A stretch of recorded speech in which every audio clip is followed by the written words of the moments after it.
The views and opinions expressed on any program are those of the producers and/or the persons appearing on the program, and do not necessarily reflect the views and opinions of FRC Media, Bristol Community College, or the City of Fall River.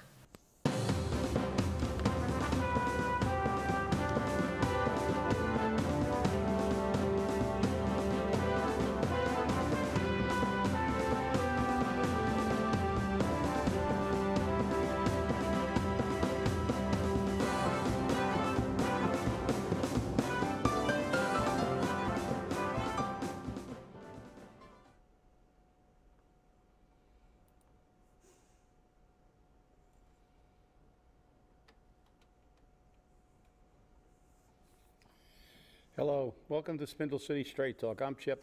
And I'm CJ. And it's Monday. Those pictures, people, were my father. He passed away Sunday at 12:24 in the afternoon. That is why our show was not on the air on Friday. I thank all our viewers for support. I've received your messages, and it's greatly appreciated. We're still going on. My father wanted me to do this show no matter what the case may be. He was proud of this show. He was proud of his son. He was proud of Chip. He liked the fact that we did this show, and he wanted me to keep going on no matter what. So this show today is for you, Dad.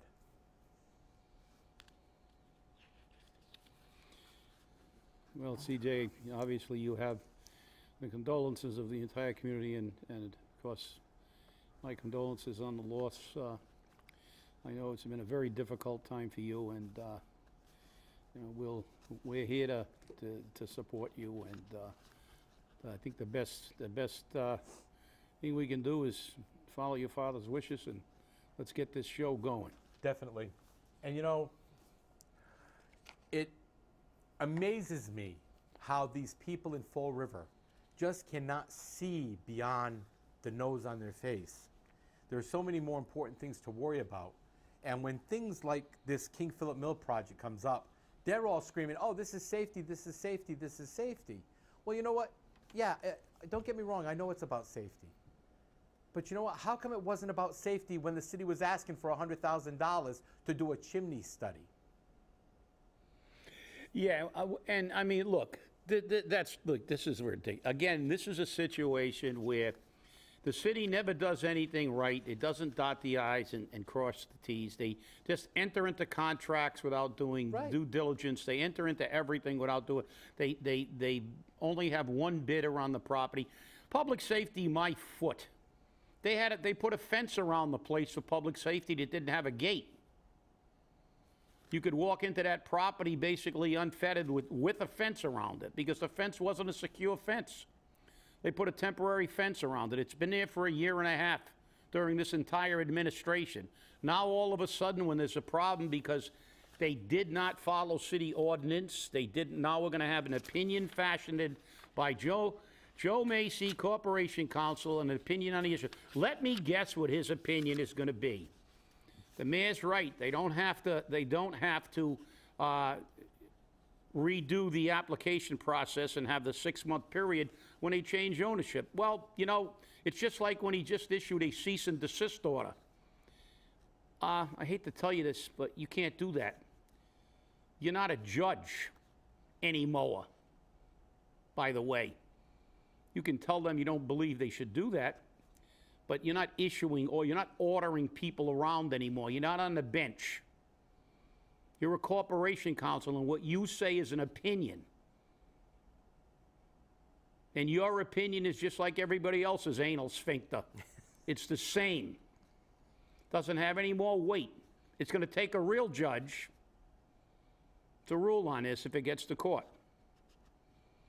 You were once a real judge, but you're not a real judge anymore. You're a corporation counsel, so let's call you what you are. You are acting in your capacity as a corporation counsel.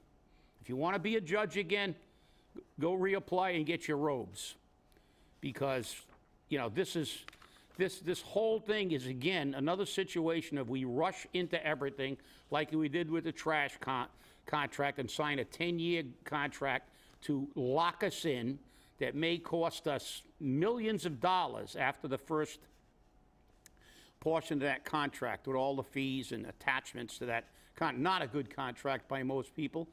And you're going to tell me that you're going to say that they don't have to follow that process?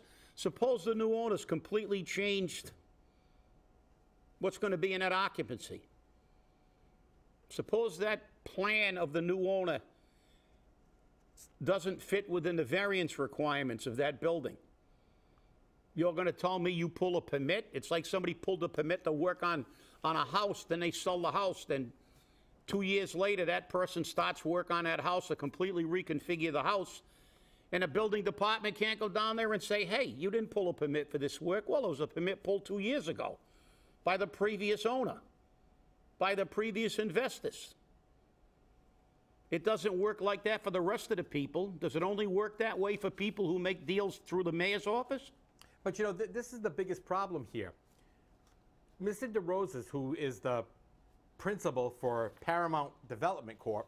Seems like we got a lot of things that are Paramount around here. I don't know why. Paramount failures also. But he says he's moving forward with this project. Yet his finance people say, we are going to wait until after the election, until after all of this stuff is down, because we don't want to put the money into this because we don't, I'm quote, trust the city. Well, you know, I mean, I think it says right here, and it's a quote. It said, Thomas A. Field, a representative of the Fall River Area Revitalization Corp., the group that wants to develop the complex, into market rate, again, geez, that's all they know how to do. Upscale apartments, who, I don't know who's going to buy those in this city, but... Well, according to Commonwealth Landing, they've got all theirs rented. They've only got one-bedroom units left. Oh, yeah. But they got no parking. Yeah, they got no parking, and I'd like to see who's renting them. And Field indicated that, quote, given the conflict between the city and one of its agencies, unquote, FRAR, the acronym for Fall River Area Revitalization, I assume, has this, quote, has decided to hold off from proceeding. So here we go. We have a conflict between two city agencies because we have no communication between city agencies, which is a problem. We have no communication about anything, whether it's inspections, why wasn't they knew this, I mean, I think virtually everybody involved in this project knew that this building was on a historical register.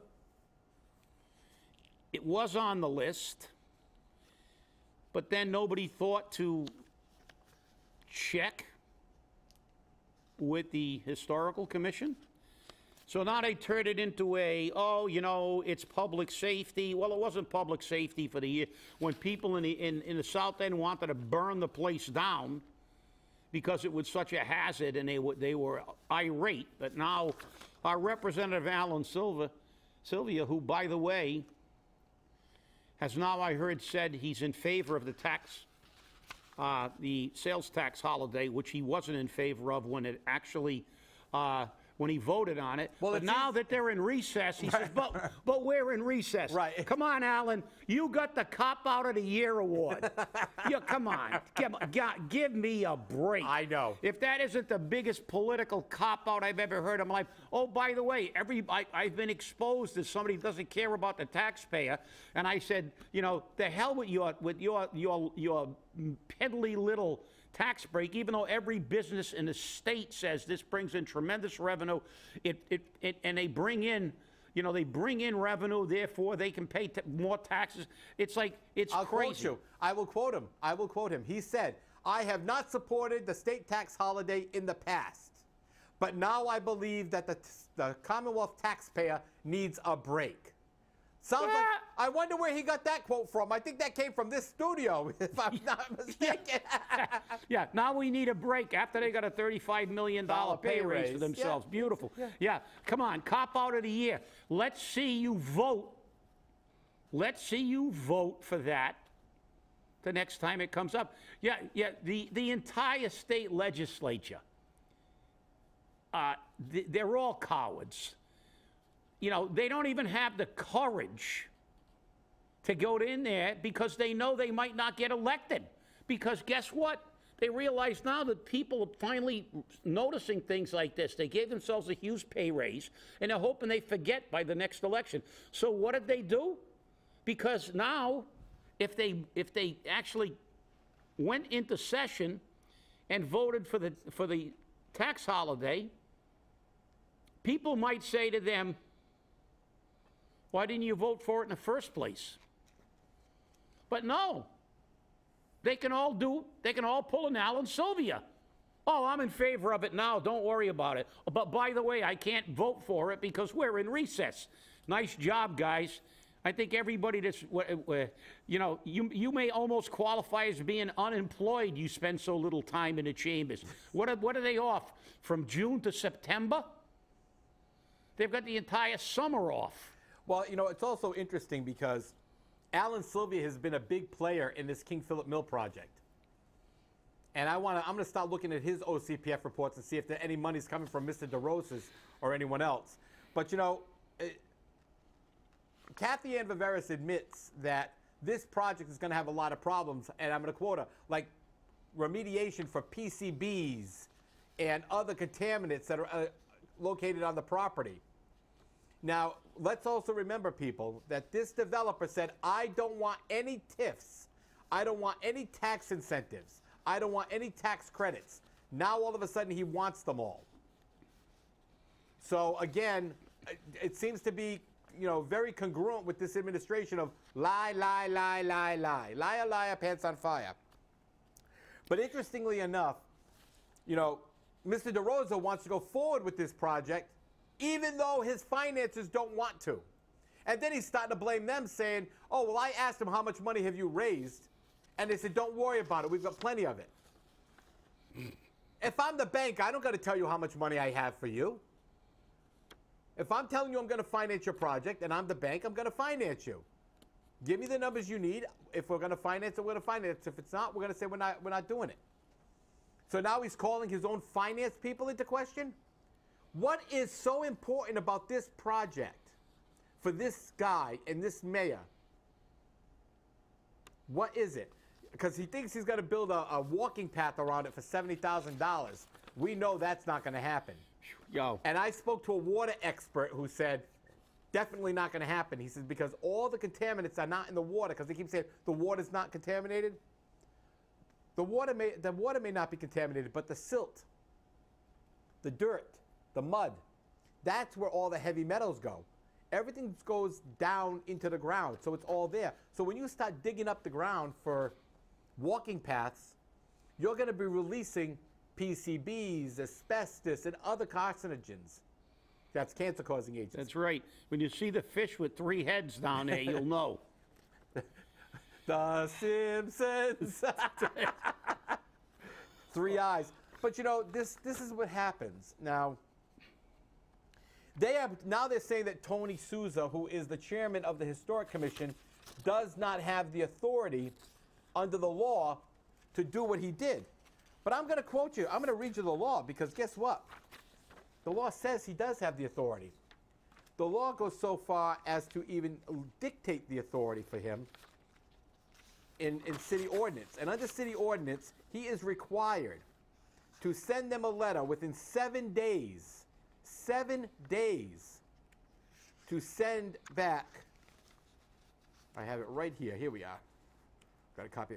Okay, under Division 3, Section 38-111, at least 6 months, but not more than 1 year prior to the filing of an application for a permit to demolish in whole or in part any structure listed on the Fall River Register of Significant Structures, the individual or entity intending to file such application shall give written notice of such intent to the chairperson. It doesn't say to the committee. It says to the chairperson of the Historical Commission. Revised Ordinances of 1988, Sections 10-66. Now, under 112, acknowledgement of the notice, which is what Mr. Dyer sent. Upon his receipt of a written notice under Section 38-111, so that means upon receipt by the chairman or chairperson, not by the committee, by the chairperson.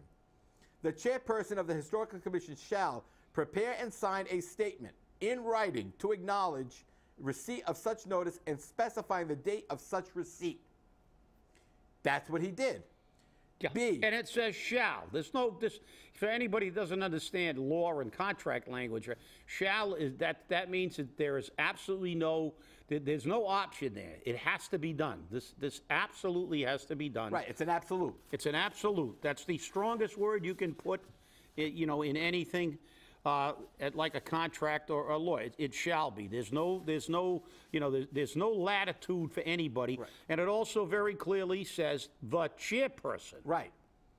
Now, under 112B, it says within 7 days of such receipt, duplicate originals of the statement prepared and signed under subsection A of this section shall be filed with the building inspector or his department and mailed or otherwise made available to the prospective applicant, all of which is what he did. And then attorney Joe Macy, corporate counsel, notice I said attorney Joe Macy, corporate counsel, said he had no authority to do this. But I read that. You know, I'm not an idiot. And well, I he read has that. no authority, even though we have an ordinance that requires him to do it. Right. Not only that, they could hold him accountable as the chairperson for dereliction of his duty under the Exactly. law. I mean, And then under 113, it says the building inspector shall not, doesn't say may not, doesn't say could not, it says shall not, that's an absolute, approve any application for a permit to demolish in whole or in part any structure listed on the Fall River Register of Significant Structures unless, with respect to such structure, there has been filed with him or with his department the statement in writing required under the provision of 112, nor shall he approve any such application prior to the expiration of 6 months prior to the date the chairperson of the Historic Commission received the written notice of intent required under section 38-111. So any way you look at it, there's no question. I don't have a question here. Now, they're trying to muddy the water by talking about something being filed in February of 16, and you know, but we're talking about different people, and you know, I mean, talk about a stretch. What they're trying to do is look for a loophole. He's more like Alan Dershowitz now. He's looking for a loophole to get somebody off, like Klaus von Bülow. Right. You know, he did murder his wife, but he found a technicality. So now he's going to try to say that. But you know, I mean, as we said, doesn't make any legal sense to me. You change ownership. You pull a permit to do work. A new owner has to at least go back in and go through the process again, even if he's going to do exactly the same thing, to reaffirm the fact that he's not doing anything different that may need different permitting or different zoning. So it's, you know, the whole thing is just ridiculous, but they're looking for somebody to blame, and they always do. You know, it's never the administration's fault. Right. It's always somebody else's fault. and again, we have copies of the letter. You'll notice the city seal is right at the top. We have Yep. a copy of the letter. Yep. And in that letter, I don't see any violation of city ordinance. Now, they reference in this, in a lot of the stories, the deed restriction or the $100,000. I've got a copy of the contract. And in the contract, under section 6, deed restrictions, every project that involves the acquisition of any interest in real property with the Community Preservation Act funds, which is what they took, $100,000 in Community Preservation Act money, shall be bound by a permanent deed restriction that meets the requirements of Mass General Law, Chapter 184, limiting the use of property to the purpose for which it was acquired. Every project that involves an award for historic preservation shall require a permanent deed restriction, ensuring that the historic nature of the structure is preserved. Every project that involves community housing shall require a permanent deed restriction, ensuring that the premises remain affordable housing. So this is what your tax dollars are going towards. But there it is. It's very clear. And this contract was signed by former Mayor Samuel Sutter and City Administrator Kathy Ann Viveris. Yeah, who probably doesn't. But you know, I know in the newspaper article they talked about his unauthorized use of city letterhead and stuff. But I mean, I don't know if we can do a little close up here, but it clearly states on the letter here. You probably can't. Yeah, we maybe. There you go. You see what it says? City of Fall River, Massachusetts Historical Commission. this little thing over here, the mayor's symbol here just means that he's the mayor of the city of Fall River. So he wants that on everything so he can take credit. But this correspondence and letterhead is obviously from the Historical Commission, and it says right alongside, on the opposite side, it says Anton Dias, Chair. And we just read the law that he has a right, not only a right, he's obligated by law to send this correspondence. What do they want to do? Have him send it on a blank sheet of paper with no identification? So then they can question its legality? This is the form and letterhead that they use as a historical commission. So, as I said, it's all about muddying the water, throwing, creating, blaming someone for the lack of a clear and concise method of handling things like this in every phase of the business. You go to some communities, you get a project like this. There's a fast track. Everybody's involved in the process. All the inspectors, all the permitting, everybody gets in, and they work together to ensure that all the I's are dotted and the T's are crossed, and it gets done. But in Fall River, it looks like everything's chaos all the time. Because why? Because we do everything in a back room. Well, interestingly enough, okay, because many people are saying, well, let the mayor replace him, get rid of him. The mayor just can't get rid of him. Under Massachusetts General Law, Chapter 40, Section 8D, and I'm not going to read the whole thing, I'm just going to read this one little section. It says, any member or alternate member of a commission so appointed after a public hearing is requested, if requested, be removed for cause by the appointing authority, which means a hearing has to be held to remove him. This isn't one of those things that the mayor can just say, okay, I'm going to get rid of him because I appointed him. No. What are they accusing him of? Doing his job? And it says right here, remove for cause. That's right. Okay? So they have to have cause. This isn't something where the mayor can just say, okay, I'm getting rid of you like he's done with so many other people. And if he does that, he's in violation of the law, and who knows what could happen after that. And Joe Macy's constantly standing on, you can't do this, only I can do this, I'm the lawyer, I'm the judge, I am the only one that can do this. He sent out a letter telling people you can't file suits. Yeah. And you know what? I don't care. He keeps telling everybody you can't do it, and he's in control of everything. He's not a judge anymore. He's, everything he says is an opinion. Right. Because it's an opinion. It's not law. He is not a judge. He is a corporation counsel. And that's why we have so many lawyers in this world, because what one lawyer says is an opinion, and another lawyer can say the exact opposite, and then we have to go to court, get a final ruling, and then even in court, that's not a final ruling until we go to the Supreme Court. But you know what, I like this, really, I like this letter, because I don't know if anybody's read the name and who it was from. Shim Shabs. That's quite a name. I'll tell you, Shim Shabs Capital Partnership. Better than Flim Flam, I guess. But that's quite the name. Brooklyn, New York. We're going to have to do a little research on this partnership up there and see what they've got. Well, and again, they're also, they're also the finance people. So, yep. And again, if there's no money, there's no project. And that's what people don't seem to understand. Yeah, and I'm looking at this letter, CJ, and like I said, it seems that Mr. Dias did his due diligence. He CC'd everybody that was supposed to be. Joe Bisco, Director of Inspectional Services, Inspector of Buildings, Kerry Ash, Historical Commission Clerk, Jim Sewell, Preservation Society, Historical Commission members. So, I mean, I don't know what I don't know what Joe the Judge.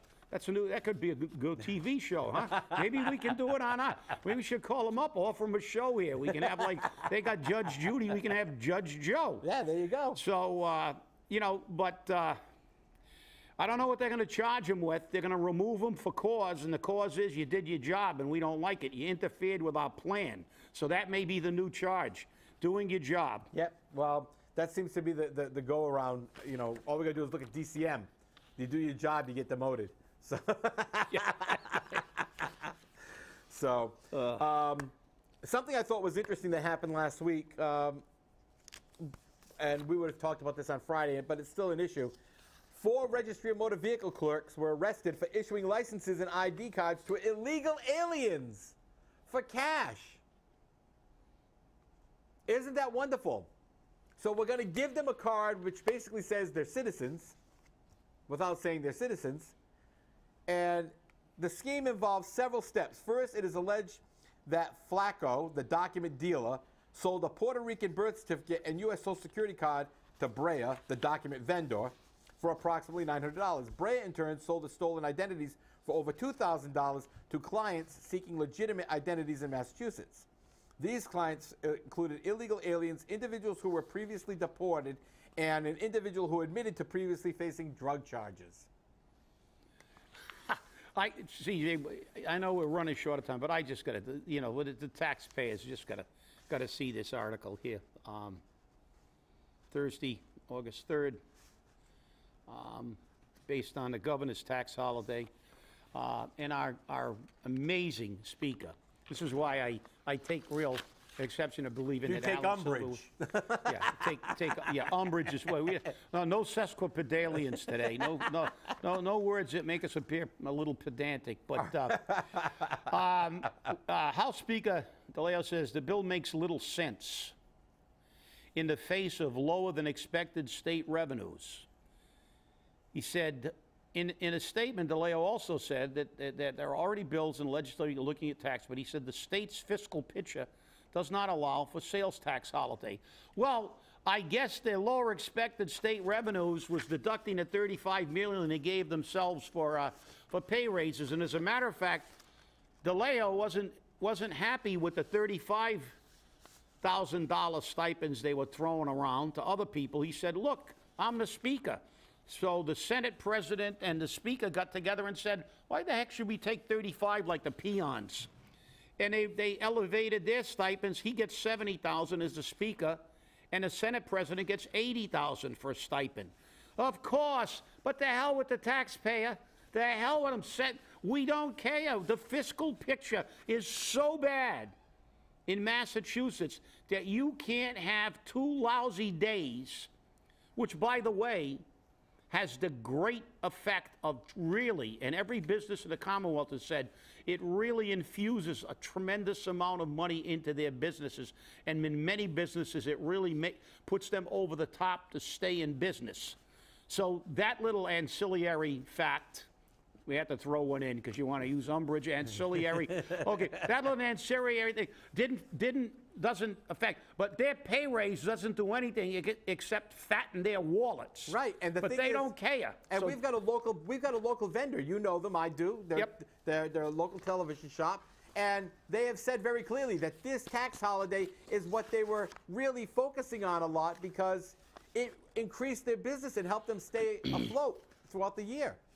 So is small business unimportant? It looks like small business is not important to Representative Alan Sylvia, Representative Paul Schmidt, Representative Carol Fiola, Senator Mike Rodrigues. Wait a minute, he's in favor of it now that they're in recess. Yeah, but now they're in recess. When they reconvene, he will probably have another change of mind. Of course, they always do. But that's the problem. Okay, they're so flip-flop on every issue. We can't decide, which way is up and which way is down and who's right or left in this matter. Yeah. And that's the problem we have as a community. The only issue they never have an issue with is a tax, is a pay increase for themselves. Exactly. And they never will have that issue either, believe me. I want to thank everybody, and I'm going to leave you with a final picture of my dad. Dad, rest in peace. Thank you for everything you've done for me. Thank you for the life you've given me. And thank you for being my dad. Have a good day, everybody.